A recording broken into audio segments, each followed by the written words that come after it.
Okay, guys, and we're back. So I went outside, did a little street photography, and it was really beautiful outside. I could not believe the skies we had. I especially liked this photo of a dog. I think it was really nice. And here's some other shots I took. And here's me enjoying the insane sky in the parking lot. Okay, anyway, so what I wanted to talk about today is lights. So as you've seen before in the previous video, getting the light to look good is not an issue if you are filming in the middle of the day. It's actually quite easy because natural light, the sun, looks really good, basically on any camera. However, what do you do when the sun goes down? So that's what we're gonna sort of try and talk about today. Now, I know that light is basically like the most important thing in any video, so that's gonna be a bit of a challenge because I really don't understand light all that well. Uh, I have taken some self portraits in the past, which required me to set up some lights, but I have never set up lights for a video. So I guess we're gonna try that today and see how that goes. What do we have? Like I said in a previous video, we do not have a softbox, which is basically a thing, a light on a stand with a big I don't know what it's called, a shield that you would put it on the light, and it would sort of make your video look a lot better than this right now, because this looks awful, right? This is what happens when you film with overhead lights. What usually happens is, number one, either you are way too dark, like it is happening now. Sorry, I keep looking at the screen. Or if you go back here, you'll see that it casts these crazy. Oh, wait, I can do this. Give me a second. Here we go. Or you'll see that it's casting these dark ass shadows over my eyeballs, making me look kind of evil. Not cool. Not cool. So that's why nobody uses overhead lights and why everybody hates them, I think, right? And that's why everybody says you should get a softbox. So, right. So we don't have a softbox. I don't have one. I do have this, which is a ring light that we got for my wife because she does a little bit of video, and basically, as it plugs in, it is not. Oh, look at that! It is not wireless, which I don't know if that's a thing to use. The way you're supposed to use, oh god, a ring light is you put it like this, so you can't see it in frame. Then you're like, but then you look like a makeup model. I mean, I guess that's cool if that's what you're going for, no problem. But what if we just sort of placed it like this on the side? I'll keep looking at the screen to see how I look. But yeah, see, that immediately looks way better than the overhead light. Now, we're going to turn that off in a second. Now, another light that I have is this tiny little thingy. It's a Godox light. I got it, I think, for about 50 euros. It was pretty expensive, but it's got like a million features and the battery lasts forever. It's crazy bright, and I got it on this tripod, which is a Havit, which is just, it's awful. It really is, but it's fine. We just needed to stand up a tiny little light, so, it's fine. And what we're going to do is we're going to pop this puppy on. Oh, and there we go. Look at that. Okay, so check this out, right? So if I'm standing like this with the light to my side, you get a lot of this like darkness, right? Because we don't want it straight, so we want it on the side, but then this is really dark. So then you introduce a second light. Look at that. All of a sudden, it's a pretty nice look. It almost looks like a softbox a little bit. It's got different, but you can move it around, get it more intense on your face, put it further out, but it's definitely way better than without. I'm always surprised when I mess around with this, when I'm like taking a self-portrait, of how much of a difference that makes. Like, look at that. It's crazy. See, no light, kind of spooky, dark.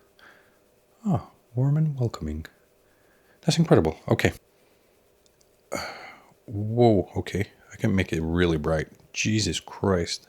Those little like LED lights are incredible, by the way. Okay, there you go. Look at that. So we're kind of trying to see what we can pull off with just a little bit of light, just in case we ever want to film in the evening or where it's dark, because that happens.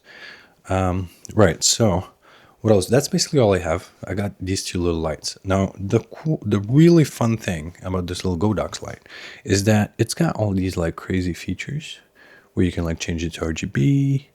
It's got like I don't know, color effects, whatever. You can make it look like a fireplace, stuff like that. It's pretty cool. Yeah. I mean, if you're into filmmaking and you're just starting out, get yourself one of these, definitely. Now, the ring light, I'm not sure about, but it's way cheaper than a softbox. So, those things are expensive. See, like this already. This looks pretty good. Now, one more thing, let's not forget. Oh, I have a flashlight. Just a regular little flashlight. But you'd be surprised what you can achieve with just something like this. Okay, so now let's do a little testing phase. Lights off. Overhead lights are off. Now see, okay, there you go. Okay, that's not bad. That looks all right. Now, the annoying part is that obviously everything in the back kind of gets this like, it looks like I'm in the realm of darkness, right? It's very, very unappealing. It's kind of grim, I would say, that is the word.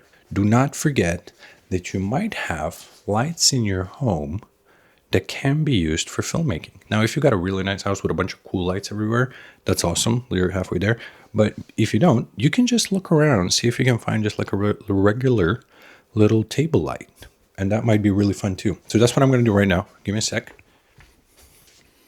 Okay, so I got this little thing. It's all dusty, but it's fine. I got this little guy. Let's see if we can set it somewhere and see if that kind of adds anything. Now, it's very tiny. It does not draw a lot of light. Oh, God, it's so tiny. Jesus Christ, that's like nothing.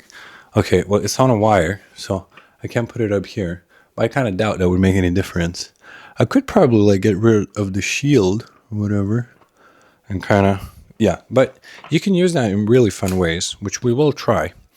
I think the really cool thing and why you would like a softbox, because with a softbox, you basically only need one. You would get this kind of a look like this, like a, kind of like a nicely lit face with no deep shadows, I hope.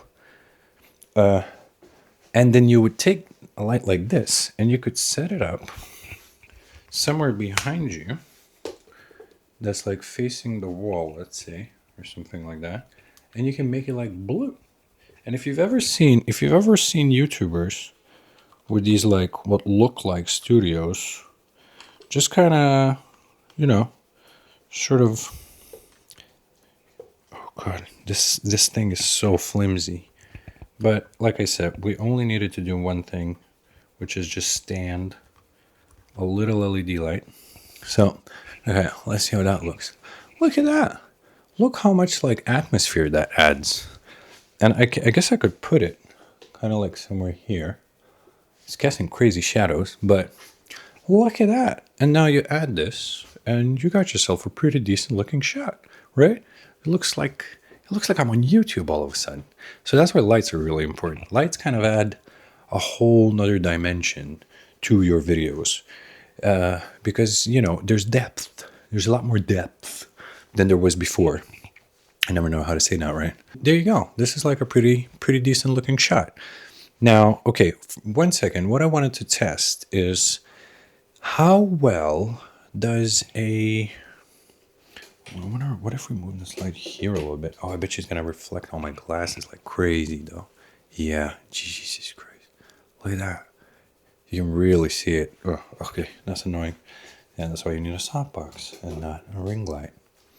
Okay, well, I guess we're going to be like mysterious and stuff. Oh, I also have one more thing, which is this guy, which I bought because it was on sale. It was like $5 and euros. Sorry, I don't know why I keep saying dollars. Everybody on the internet says dollars.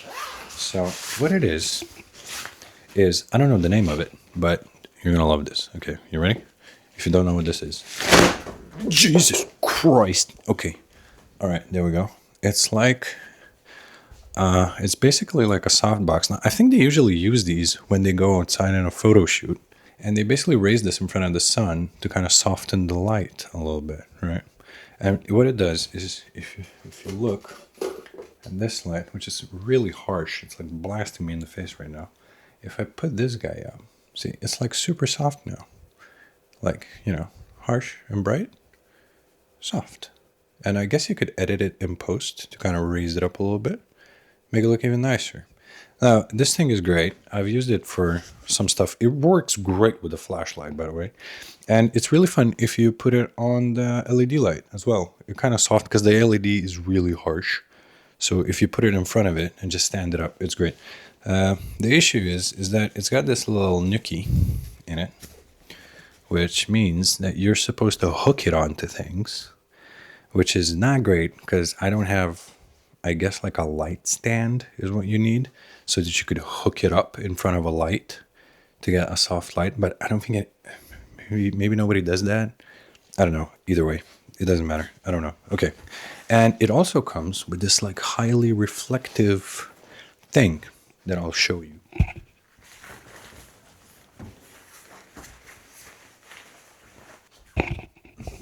Okay.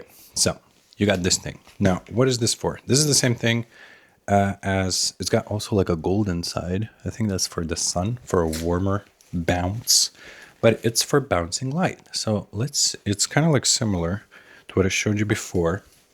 You see how this ring light is casting a lot of light on my right side, but my left side is in shadow. So you get somebody to hold this boy up and they can, oh, look at that. See, look at that. It makes it way brighter on the left side of your face. It's really good for if you don't have a lot of lights or if you're outside and the sun is on one side blasting you in the face. So then you get somebody to hold this thing, or even the model herself or himself, and you just get it to hold it up like this and it will bounce the light. You kind of have to catch it though. See it, this is kind of hard to do while holding a mic and doing it, but as you can see, no light, no light, right? It looks way better. So that thing is great. I've never been able to properly use it though, but it's like, I think a lot of people probably are in this situation where you got a bunch of this like pseudo gear, I want to say. It's not actual gear. It's just like little thingies that are not too expensive to buy, and you want to dabble with them. So you get a bunch of stuff like this. But what I'm trying to say is that this might be pretty cool. I mean, look at this. You tell me I could not have a YouTube channel with this setup. I mean, come on. It looks great. So what you don't want to do though, this, right? Okay, now this sucks. I mean, it's not good. Like, at least sit in front of a window if you can. But, if you got no lights and you got this, maybe try to find a position where it works. I don't know, but this sucks. This looks awful. This looks like a weird serial killer video. I look like I'm about to go do some bad stuff, right? Like, hurt people. Yeah, look at that. I got our setup. Okay, so, and what I want to do is I want to switch to the phone. So let's switch. I got the phone set up right here. Let's switch and see what it looks like. Okay, I think we got it going. We got the camera on. Now, of course, this is much more tricky because I do not know if this looks good. I cannot see myself, like I've mentioned a million times before. But yeah, so I don't know. You tell me. Does this look that much different? I got a theory, basically, that all camera gear, well, not all camera gear, but like budget regular cameras and phone cameras have gotten to the point where there's really like little to no difference unless you're doing heavy editing. Otherwise, I think it's going to look pretty similar.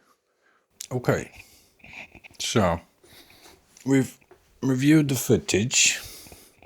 And yeah, holy crap, it looks awful on the phone.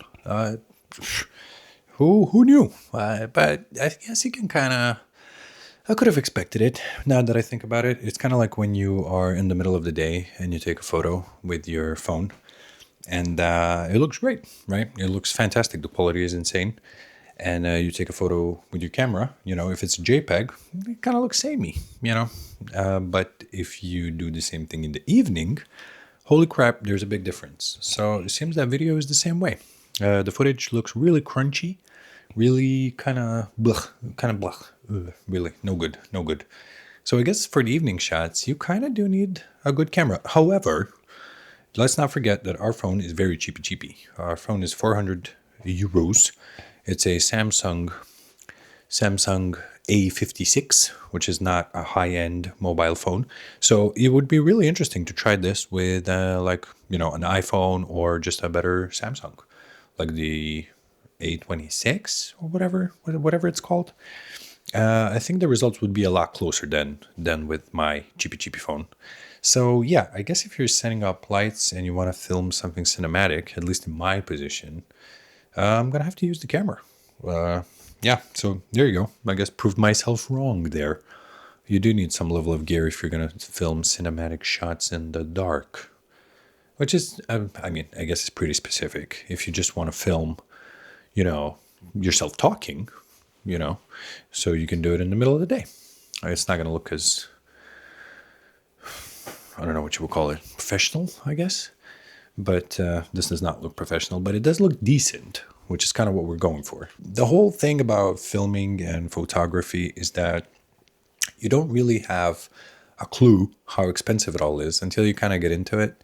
When you realize that you buy, you save up for a camera for a couple of years, and then you realize that you're going to have to save up for the same amount to get a lens, which is annoying. But I guess I remember somebody said, I think it was in a YouTube comment section or whatever, where somebody said, well, is this your hobby or is this your profession? And that's a really good point. If you're just doing this for fun, then you should try and do it on the cheapy and just get a really simple camera and get, a simple lens and get it done, and you can definitely do stuff with it. That's for sure.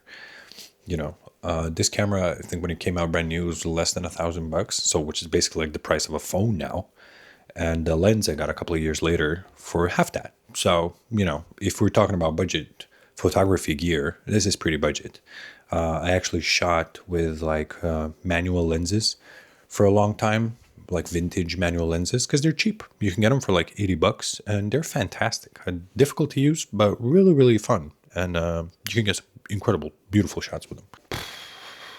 Well, I guess we kind of know the deal now. So we can kind of use our phone in the daytime. It seems all right, not too bad. The footage is all right. I think it would especially shine if we were to go outside.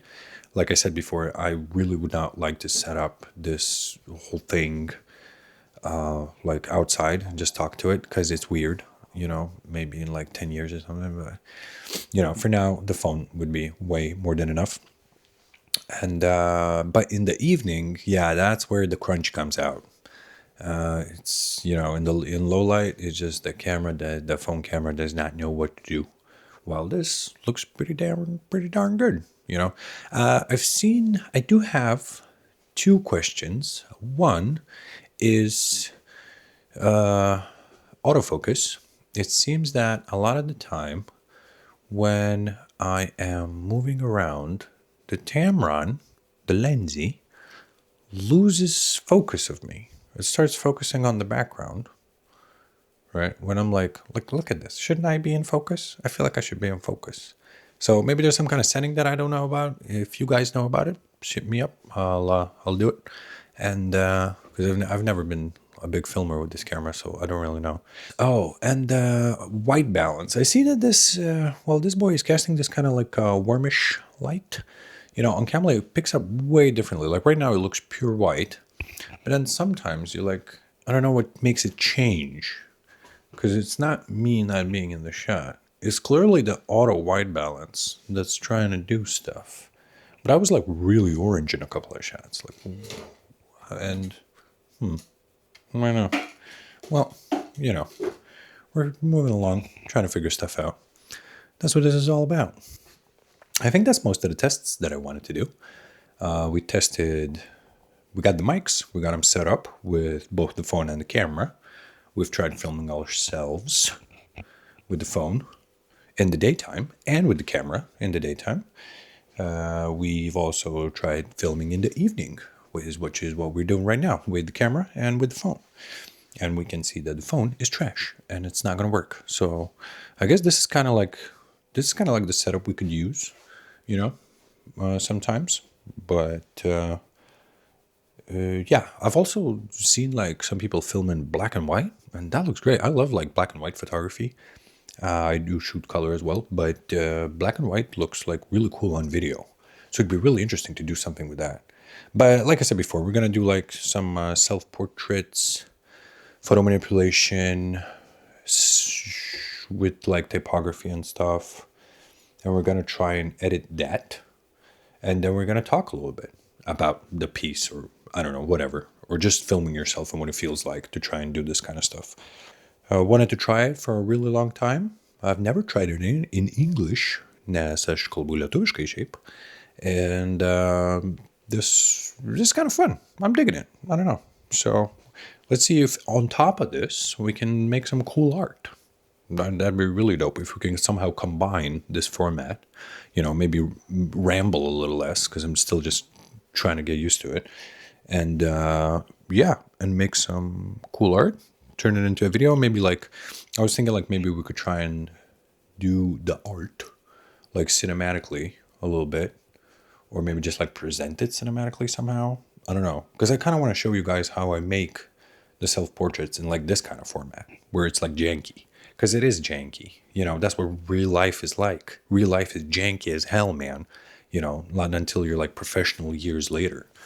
Then it kind of starts getting less janky because you really know what you're doing. But for the most part, even like, I don't know, I feel like professionals sometimes don't know what they're doing, right? Sometimes you like pay a guy to do something, he doesn't know what he's doing. So yeah, I don't know. So I think it's going to be fun. I would really like to keep doing this, but life is life, so we don't know. But this was really fun. We got everything set up. We tested stuff out.